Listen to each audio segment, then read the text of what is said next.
Note: the following video depicts a specific configuration of the notebook. The same removal and replacement procedures apply to all configurations of the notebook.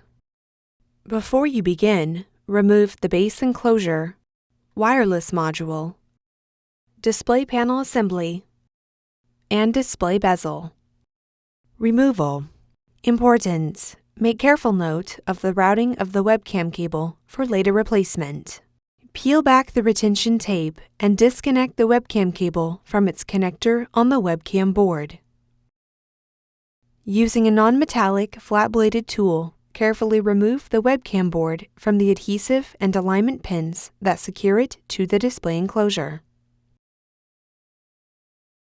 Place the webcam board in a static dissipative bag.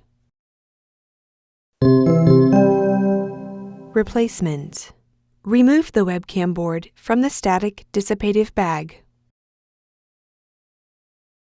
Connect the webcam cable into its connector on the webcam board and replace the retention tape.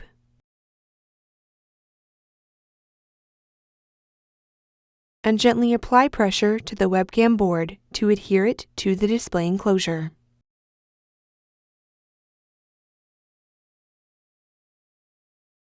Route the webcam cable through the routing channel on the display enclosure.